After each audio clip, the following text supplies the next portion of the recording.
पापालाई पनि बोला। आज 60वां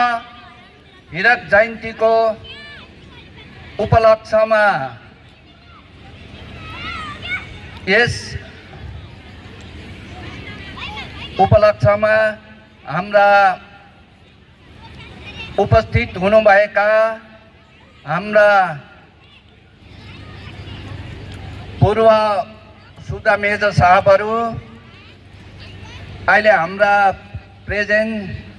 सुधा मेजर नवराज साहब, साथै जति पनि हाम्रा भेटरेनका साहबहरू, वीर नारीहरू, वीर वीराङ्गना अनि जति हाम्रा एवार्डेड साहब जो उपस्थित हुनु भएको छ उहाँहरू,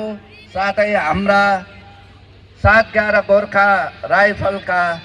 वीर जवान दाजुभाइ दिदीबहिनीहरूलाई मेरो आन्तरिक हृदयबाट न्यानो अभिवादन टक्राउन चाहन्छु र यस हीरक जयन्तीको 60वां हीरक जयन्तीको शुभ पावन अवसरमा हाम्रा सम्पूर्ण 7/11 गोर्खाका परिवारलाई मेरो हार्दिक मङ्गलमय शुभकामना टक्राउन चाहन्छु र विशेष आज एउटा ऐतिहासिक दिन हो। हामी धेरै समय पश्चात हाम्रा जति पनि भेटरेनहरू, साहबहरू, गुरुजीहरू,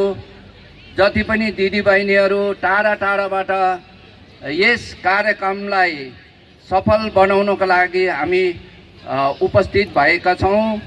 र यसमा म यही भन्न चाहन्छु कि हाम्रा ती अतीतका यादहरूलाई ताजा गर्नको लागि आज हामी यहाँ उपस्थित भएको छौँ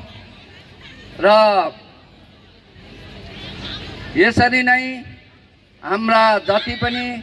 7/11 गोर्खा राइफलका हाम्रा वीर जवानहरूले जति पनि हामी पहिला र अहिलेमा धेरै नै मैले देख्नुमा देखेँ, धेरै अन्तर पाएँ, धेरै हाम्रो उन्नति गर्दै लगेको महसुस गरेँ र यसरी नै हाम्रो पल्टनले हरेक क्षेत्रमा नै नाम हर हमेशा उच्च राख्दै आइरहेको छ र यसरी नै आउँदै दिनहरूमा पनि हाम्रो वीर जवानहरूले आफ्नो युनिटको नामलाई सदा उच्च राख्नुको लागि यस्तै कामहरू गरिरहने छ भन्ने म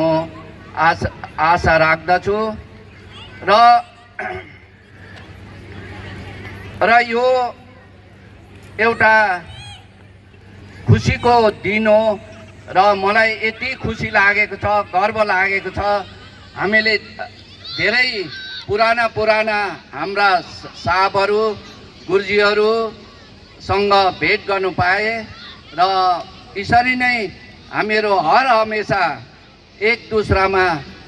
भेट भइरहँ आउने दिनहरूमा पनि र यही म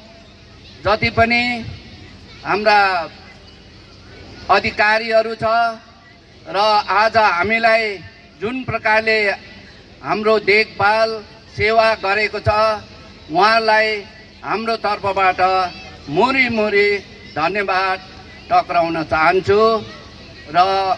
उहाँले बहुत कठिन परिश्रम गरेको छ। जसरी हामीलाई आउने रिसिप्सनदेखि लिएर हाम्रो बस्नेको बन्दोबस्त, खानपिन र जति पनि यहाँ कार्यक्रमहरू भइरहेको छ त्यो एउटा उच्च दर्जाको काम हामीले देख्न पायौँ